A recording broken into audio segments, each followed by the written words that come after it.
আসসালামু আলাইকুম। আফটার ইফেক্টের আরেকটা ছোট্টখাটো টিউটোরিয়াল নিয়ে আসলাম। ইম্পোজিট করি। As it is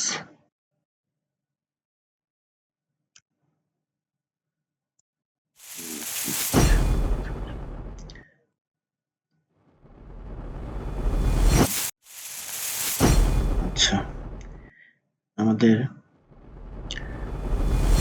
একটা কাজ দেখি। এটা একটা যে কোনো একটা নিয়ে আসি, ইমেজ নিয়ে আসি।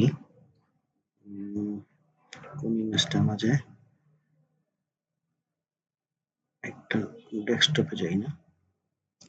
ডেস্কটপে যাই, দেন এই লোগোটাই নিয়ে আসি।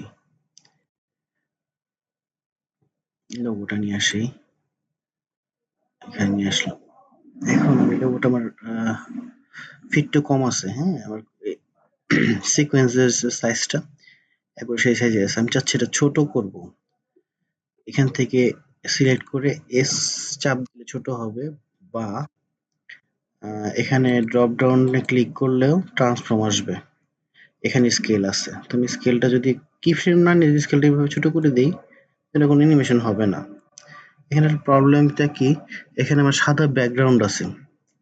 যেহেতু হোয়াইট ব্যাকগ্রাউন্ড আছে, মানে ইনস্ট্যান্ট আমার এখান থেকে আবার ব্যাকগ্রাউন্ড রিমুভ করা বা মাস্কিং করে ছোট করা একটু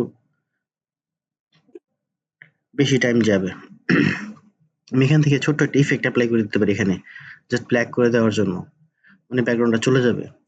তো আমি এটা কি করতে পারি, এখান থেকে একটা ইফেক্ট অ্যাপ্লাই করতে পারি। কালার কি সে না, স্পেস দিইনি না। কালার কিটা কেউ করবে কি, ও যখন এটার মধ্যে আমার ইফেক্ট অ্যাপ্লাই হবে, এখান থেকে আমি একটা কি কালার পাবো। আমি যখন যদি এই ড্রপারটা নিয়ে এখানে এই সাদা কালারটা হোয়াইট কালারটা পিক করি, দেন আমার অটোমেটিক হোয়াইট কালারটা চলে যাবে। আমি একটু সাদা হোয়াইটটা কমাই দিতে চাই, কালার থিকনেস একটু দিতে চাইলে আমার সাদাটা চলে যাবে। অ্যাকুরেট হয়ে গেল না? বাইরে ক্লিক করলাম, দেন আমার এখন আমি যে কোনো জায়গায় ড্র্যাগ করে বসাইতে পারবো বা সরাইতে পারবো। আমার এটা একটা কাজ শর্টকাট করার জন্য। যেটা আমি দেখাইতে চাইতেছি, এই যে পিক উইপ, এইটার কাজটা আমি একটু দেখাবো আজকে। এখন দেখাতে দিতেছি এটার কাজটা কি। আমি তখন করলাম একটু, আমি একটা ব্যাকগ্রাউন্ড নিয়ে আসি, এখানে একটা সলিড নিয়ে আসি। সলিড এখান থেকে রাইট বাটন ক্লিক করবো, ডিউতে যাব, একটা সলিড নিব, মানে একটা ব্যাকগ্রাউন্ড নিব আর কি, অন্য কালারের ব্ল্যাক আছে। আমি এখান থেকে ইয়েলো ব্যাকগ্রাউন্ডটা নিই, ওকে করে দিই। ব্যাকগ্রাউন্ড চলে আসছে, ব্যাকগ্রাউন্ড উপরে উপরে আসছে। তো নিচে আমার এটা এই লোগোটা আছে। তো যে টান ড্র্যাগ করে ড্র্যাগ করে নিচে নামাই, দেন আমার উপরে চলে আসবে। দেন আমি এটাকে, সরি আমি ব্যাকগ্রাউন্ডটা লড়াবো না, ব্যাকগ্রাউন্ডটা এভাবে থাকবে। ব্যাকগ্রাউন্ডটা আমি লক করে দিই, তাহলে সরবে না। লক করে দিলাম, দেন এখন লোগোটাকে ধরে আমি সরাইলাম। তো আমি এখান থেকে চাইতেছি লোগোটা এখান থেকে পজিশনে এখানে যাবে, কিন্তু তার আগে আমি চাচ্ছি এখান থেকে যে এই পজিশনটা হয়ে আচ্ছা যাক, পজিশন আমি দিয়ে দিই আগে।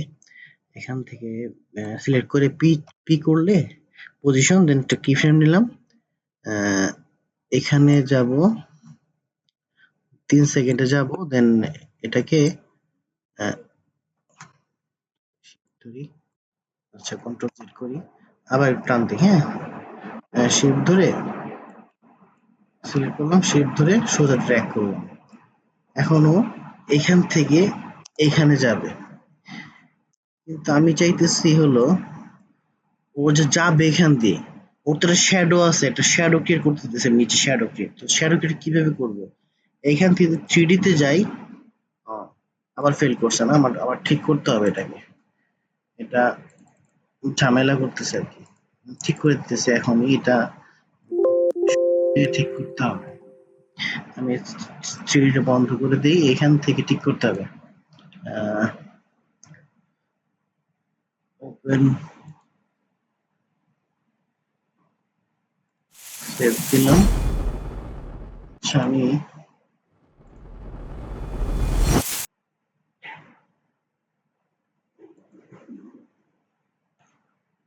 এইখানে কোথায়, এইখানে আমার সিনেমা 4D আসে। আমি এটাকে ক্লাসিক 3D করে ওকে করলে ঠিক হয়ে যাবে। আচ্ছা আমি এখন যদি এটা নেই, থ্রিটা নেই, দেন আসছে। এখন আমি যেতেছি ওরে, না আমি থ্রিটা না নিলেও পারতাম। আচ্ছা এখন আমি চাইতেছি ওরে ডুপ্লিকেট করব, মানে আমি শ্যাডো দিব। তো এই লেয়ারটাকে ডুপ্লিকেট করব, কন্ট্রোল ডি করব, ডি করে এই যে এই লেয়ারটা, এই লেয়ারটাকে আমি 3D করি। 3D করে ওকে আমি নিচে নিয়ে আসি।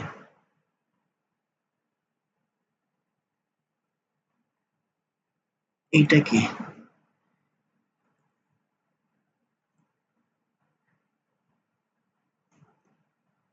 থাকুক, এইটাকে নিচে নিয়ে আসি। ওকে নিচে নিয়ে আসলাম। নিচে নিয়ে আসার পরে ওকে আমি আহ ঘুরাই দিব, ঘুরাই দিব।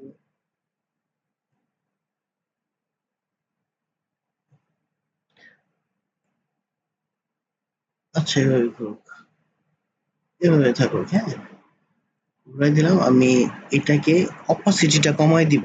এটা না, এইটা, এটাকে টি প্রেস করলে আমি অপাসিটিটা কমাই দিব। অপাসিটি, সরি, এইটুকু থাকুক। অপাসিটি জাস্ট আর একটু কমাই দিতে পারি, মানে শ্যাডোটা পড়লো। এটা আমি যে আর একটু উপরে দিই, তাও মানে জাস্ট শ্যাডোটা আছে। আমি চাচ্ছি ও, আমি যদি এখান থেকে যাই ও দুইটা একসাথে হয়ে যায়, তারপর এখানে যায় আমার পজিশন ঠিক হচ্ছে না। তো আমি কি করতে পারি, আমার নিজের নিচের এইটা, এই যে লেয়ারটা, এটা কোন লেয়ারটা, এই লেয়ারটা না, এইটার থেকে আমি পজিশনটা সরাই দিব। পি প্রেস করে আমি কি ফ্রেম দুটো উঠাই দিব। আমি ডুপ্লিকেট করছিলাম না, আমার পজিশন সহ চলে আসছিল। আমি যেখান থেকে কি উঠাই উঠাই দিই, তাহলে ও এখানেই থাকবে, ও চলে যাবে। তো আমি চাইতেছি এই আমার এই লোগোটার সাথে এই যে শ্যাডোটা এই পর্যন্ত যাবে। তো এই ক্ষেত্রে আমি কি করতে পারি, তখন আমি এখান থেকে আমার যাচ্ছে কোনটা, এইটা যাচ্ছে, মানে আহ, এই লেয়ারটা যাচ্ছে, এই লেয়ারটা, এইটাতে পজিশন আছে। আমি আর এইটার পজিশন আমি রেডি করে দিলাম। এখানে পজিশন দিব না, আমি চাচ্ছি আমার এই লেয়ারটার সাথে, যে এই লেয়ারটার সাথে এই শ্যাডোটাও যাবে। তখন আমি কি করব, সোজা একটা কাজ করব। কাজটা কি করব, এই পিক উইপটা আমি এইটার সাথে সেট করে দিব। এটা কোন লেয়ারটা, এই লেয়ারটা, তাই না? আর আমার এই লেয়ারটার শ্যাডো, তাই এই লেয়ারটার পিক উইপটা এইটা। তো এটাকে আমি ধরে ড্র্যাগ করে খালি আমি এই 2 নাম্বার লেয়ারে, আমার যে আরেকটা লেয়ার, ওই লেয়ারে খালি সেট করে দিব। এখন সেট করে দিলে আমার পজিশনটা অটোমেটিক ওর সাথে যাবে। এই হচ্ছে এই পিক ওয়েবের কাজ।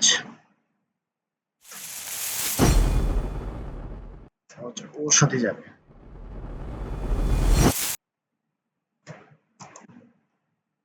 বুঝতে পারলাম। যদি ইউ প্রেস করি, ইউ না, এটাতে নাই। এটাতে যদি করি, ইউ প্রেস করি, এই যে ইউটা একটু দূরে দেই, একসাথেই যাবে। এই হচ্ছে পিক ওয়েবের কাজ। তো আশা করি ছোট্ট একটা ক্লাস, কিন্তু ক্লাসটা ছোট হইলেও এই ক্লাসটা জরুরি। প্র্যাকটিস করবেন ছোট ছোট ক্লাস, আশা করি ভালো লাগবে। এখানে আমি টেক্সটও থাকতে পারতাম, টেক্সটের নিচে শ্যাডো দিব, তাও আমার শ্যাডোটার সাথে পজিশন হয়ে যেতে হবে। তো এই হচ্ছে কাজ। আরেকটা কাজ দেখায় দেওয়া যায়, আমি চাইতেছি এইটা যে আমি করছি এটা উল্টা ভাবে চলবে, রিভার্স করবে। রিভার্সটা আমি কিভাবে করতে পারি, আমি যদি এই লেয়ারটাই তো, তাই না, এই লেয়ারটা, আমি এই লেয়ারটাকে যদি এখানে রাইট বাটন ক্লিক করে টাইমে যাই, টাইম রিভার্স লেয়ার একটা অপশন আছে, এইটা এইটা করি, অটোমেটিক লেয়ারটা রিভার্স রিভার্স হয়ে যাবে। দেখাচ্ছি, এই পাশ থেকে যাবে,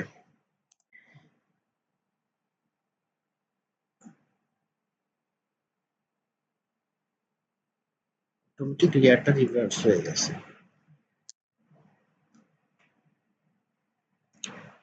আচ্ছা আজকের মতো এইটুকুই। আসসালামু আলাইকুম।